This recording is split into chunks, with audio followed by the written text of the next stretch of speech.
Good evening student. आज हम chlorophyll के बारे में डिस्कस करते हैं। क्लोरोफिल क्या होता है उनके बारे में डिस्कस कर रहे हैं। क्लोरोफिल जो हरे पादप होते हैं उनकी पत्तियों में क्लोरोफिल के अंदर क्लोरोप्लास्ट के अंदर हरे वर्णक के रूप में प्रेजेंट होता है। तो यहाँ पर लिखा हुआ है क्लोरोफिल पादपों का हरा वर्णक होता है और क्लोरोफिल में पोरफायरिन रिंग प्रेजेंट होती हैं, उनको हम कोरिन कहते हैं। क्लोरोफिल मैग्नीशियम धातु का संकुल साल्ट होता है, कॉम्प्लेक्स साल्ट होता है, लवण होता है, जिसमें Mg2+ आयन के रूप में मैग्नीशियम प्रेजेंट होता है। क्लोरोफिल दो प्रकार के होते हैं, एक क्लोरोफिल ए होता है, एक क्लोरोफिल बी होता है। जो आर है यहाँ पर एक सब्स्टिट्यूएंट है, प्रतिस्थापक है। इसकी जगह बाकी पूरा जो ग्रुप रहेगा वो सेम रहेगा। मैथिल है आर की जगह तो क्लोरोफिल ए होगा, और आर की जगह अगर एल्डिहाइड ग्रुप लगा हुआ है तो वो क्लोरोफिल बी होगा। आप क्लोरोफिल की जब स्ट्रक्चर देखोगे तो आपको ये क्लोरोफिल ए और बी आसानी से समझ में आ जाएगा। यह विजिबल रीजन दर्शक क्षेत्र के रेड रीजन से 600 से 700 नैनोमीटर से फोटोन का अवशोषण करता है।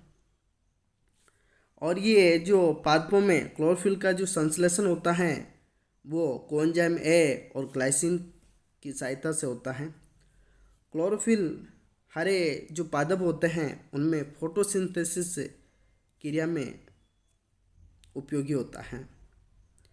यहाँ पर ये इसकी फोटोसिंथेसिस की रिएक्शन लिखी हुई है कि ये CO2 का जल की उपस्थिति में और जब प्रकाश की उपस्थिति में ये क्रिया करता है तो वो कार्बोहाइड्रेट बनाता है और साथ में ऑक्सीजन रिलीज करता है।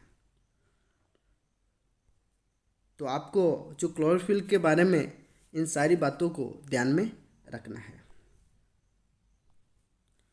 ये जो स्ट्रक्चर आपको दिखाई दे रही हैं ये क्लोरोफिल ए और ये क्लोरोफिल बी है।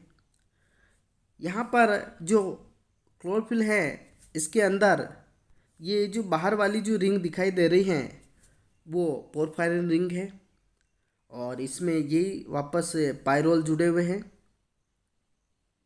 सेम हीमोग्लोबिन की तरह ही इसकी स्ट्रक्चर होती है। हीमोग्लोबिन में आयरन प्रेजेंट होता है जबकि यहाँ पर मैग्नीशियम प्रेजेंट होता है। थोड़ा बहुत वेरिएशन है जो आपको ध्यान में रखना है। यहाँ पर देखो जो क्लोरोफिल ए है ये वाला जो सब्स्टिट्यूएंट है इसके बारे में आपको ध्यान में रखना है। अगर आर की जगह मेथिल ग्रुप लगा है तो क्लोरोफिल ए होगा, और एल्डिहाइड ग्रुप लगा हुआ है तो उस स्थिति में ये क्लोरोफिल बी होगा। बाकी जो पूरी स्ट्रक्चर है वो सेम होती है। आपको ये पूरी स्ट्रक्चर याद रखना ज़रूरी नहीं है, केवल एक स्ट्रक्चर याद रखना, और ये जो पूरा ग्रुप है ना इसकी जगह आप आर लिख सकते हो और इसकी जगह आप C20H39 लिख सकते हो आर बराबर। इस तरह से आपको ये स्ट्रक्चर याद रह जाएगी।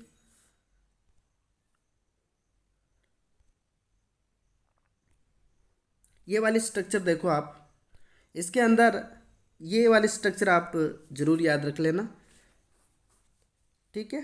तो ये क्लोरोफिल एक ही स्ट्रक्चर है। यहाँ पर ये पायरोल दिखाए हुए हैं जो आपको ध्यान में रखने हैं। साथ में ये जो रिंग होती है ये वाली जो इसको पोरफायरिन रिंग बोल रहे हैं, और ये वाला जो पार्ट है इसको कार्बोहाइड्रेट चेन कहते हैं। और इसमें यहाँ पर देखो कि ये वाला पार्ट और ये वाला ये कॉन्जुगेशन में नहीं है, बाकी पूरा हीमोग्लोबिन की तरह ही है। और इनकी हीमोग्लोबिन और क्लोरोफिल की अपन तुलना करके देखेंगे ताकि आपको अच्छे से समझ में आ जाए, ठीक है। तो ये स्ट्रक्चर आपको याद रखना है। ये वाली स्ट्रक्चर देखो, ये हीमोग्लोबिन और ये हीमोग्लोबिन का जो पोरफायर रिंग होती है उसको हिम बोलते हैं, और क्लोरोफिल के अंदर कोरिन कहते हैं जो ये वाली रिंग को। यहाँ पर देखो कि यहाँ पर सेंट्रल जो हीमोग्लोबिन होता है उसके अंदर आयरन होता है, जबकि यहाँ पर मैग्नीशियम होता है। बाकी यहाँ पर भी ये पायरोल पायरोल पायरोल पायरोल है, इसमें भी ये पायरोल रिंग है।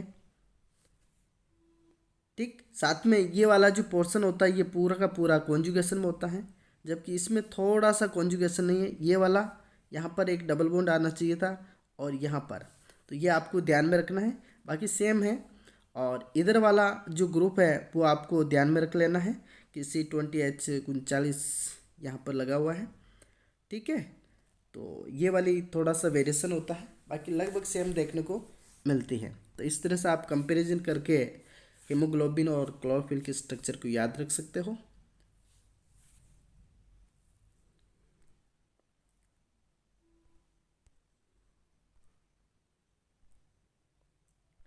आपके एक लास्ट क्वेश्चन एक और बनता है कि जो मैग्नीशियम आयन होता है इनका क्या रोल है बायोलॉजिकल सिस्टम के अंदर, तो ये पॉइंट आप याद रख सकते हो।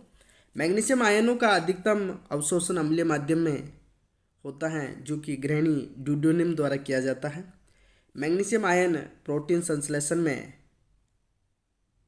सहायक होता है, और पौधों में मैग्नीशियम आयन क्लोरोफिल के रूप में पादपों की हरी पत्तियों में प्रेजेंट होता है, जो फोटोसिंथेसिस का काम करता है। और मैग्नीशियम आयन तंत्रिका व पेशियों के सुचारू रूप से कार्य करने में भी सहायक होता है। साथ में मैग्नीशियम जो आयन होता है वो जैविक कार्य जैसे विद्युत, रासायनिक एवं एंजाइम सक्रियण में महत्वपूर्ण भूमिका निभाता है। प्रकाश संश्लेषण की जो क्रिया होती हैं उसमें CO2 और जल आपस में क्लोरोफिल की उपस्थिति में प्रकाश की प्रेजेंस में क्रिया करके कार्बोहाइड्रेट ग्लूकोज बनाता है, और साथ में ऑक्सीजन रिलीज होती है।